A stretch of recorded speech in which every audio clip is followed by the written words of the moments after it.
Rural Sussex County in New Jersey is the type of place most people would consider safe. The landscape is populated by all types of farms, houses that look long abandoned, strip malls, and small communities filled with many antique shops. No one would think this was the setting of two brutal and random murders that would attract national and eventually worldwide attention.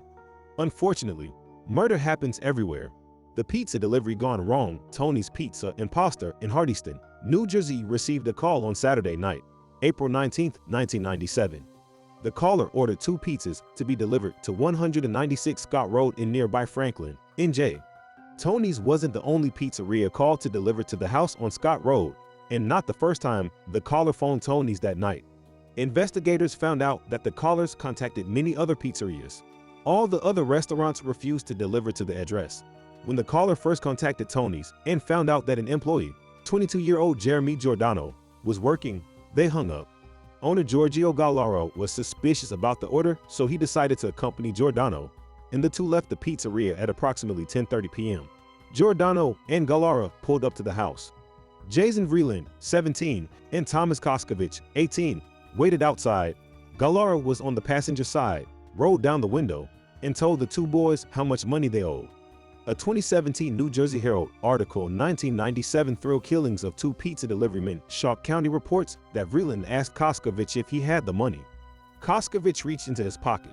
Instead of money, Koskavich took a .45 caliber semi-automatic pistol and started firing into the car. Vreeland, armed with a .22 caliber revolver, also shot into the car. Koskavich and Vreeland took the bodies from the car and left them on the ground. The 2 pizzas were left next to them. No money was stolen. Police traced the call to a nearby Dunkin' Donuts. According to a 1997 Newsweek article, a deadly late-night delivery surveillance cameras at the donut shop captured Koskavich and Vreeland borrowing a phone book at 10 p.m. that Saturday. Both teens were arrested 2 days after the murder. The New Jersey Herald reported that a friend of Koskavich, Christine Slater, contacted police on April 20th. She told them that, on the day of the murders, Koskavich told her that he always wanted to kill a pizza delivery person. Another tip came from a Scott Road resident who called the police and told them that they saw Koskavich's car on Scott Road the night before. Police arrested Koskavich and Vreeland on April 21, 1997. Besides firearms, police found blood-stained clothes in a gym bag and Gallara's wallet. According to the Herald, Koskavich confessed. Vreeland claimed that he didn't shoot the victims but instead shot the dashboard. Vreeland claimed that he wanted to prove that he was a friend of Koskavich and that he didn't want to kill anybody. Vreeland, who was a minor at the time of his arrest, was placed in a juvenile detention center. While incarcerated there, the Herald reports that Vreeland allegedly told another inmate that he only shot the dashboard. He also said that he and Vreeland wanted to see what it was like to kill somebody. According to the Herald, the story was picked up nationwide and eventually worldwide. David Lyosa, the author of the book The Pizza Killers, found articles on the crime and aging news outlets. The robbery Franklin police were investigating a robbery that occurred 11 days earlier. Adventure Sports is a store specializing in hunting, fishing, and camping supplies, including firearms. It would later be determined that Thomas Koskavich broke into the store while his friend Michael Conklin, 19, waited in a getaway car. Basically, the two got away due to the store's faulty alarm system. Koskavich stole 3 firearms, a .22 caliber revolver, a .45 caliber semi-automatic pistol, and a .40 caliber semi-automatic pistol. 2 of the stolen guns were used in the killings.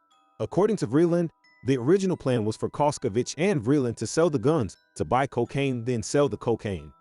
The original plan was also to rob 2 pizza delivery people, and also included Conklin. Vreeland said that once Koskavich started talking about murder, Conklin wanted no part of it. Vreeland recalled a conversation between Conklin and Koskavich. Conklin asked Koskavich why pizza delivery men. Koskavich replied, "They're easy targets. I just want to kill someone just for the thrill of it." A 2017 NJ.com article, 20 years later, New Jersey Church to Remember Victims of Thrill Kill Pizza Murders, reports that the First Baptist Church of Sussex held a service in remembrance of the victims 20 years after their deaths. Jeremy Giordano's family have been longtime members of the congregation. Born on January 5, 1975, Jeremy Giordano was the child of Joseph and Loretta. He graduated from Wallkill Valley High School in 1994 and was on the wrestling team. In his book, Lyosa quotes Joseph as saying he didn't do well, but he tried like hell. Jeremy took care of his family and even helped us if money was short. Loretta said. Jeremy's cousin, Nicholas, said that there are people in my family who have never come to terms with Jeremy's death. Some people consider him Saint Jeremy. I live with this every day. Every day I think about it. Lyosa quotes Loretta as saying after Jeremy's death, our family members were separated emotionally, each of us not knowing how to feel or what to say to one another. It made us so emotionally raw that we couldn't be around each other, separating us physically as well. When one of us starts hurting again, it literally rubs off on the others, causing more pain, friction, hurt, and finally separation. Giorgio Gallara was a graduate of High Point High School. He started working at Tony's Pizza and Pasta in 1988. He saved up money and bought the restaurant from the owner when he was 21 in 1993. He and his girlfriend Laura Pierce had a daughter, Catalin, born shortly after he bought the restaurant. Gallara also loved camping. At the time of his murder, Catalin was 4 years old. On the night of the murders, he and Laura had plans to go camping. She waited in Tony's parking lot for him. He never returned. Lyosa quotes Catalin Pierre as saying, I think about this every day. This haunts my life. I know I have to move forward, but it's so hard when every day I wonder what life would be like if my daddy was here. Former Tony's employee Todd Benzi said I worked there for 6 months in 1996. Giorgio was there from open to close.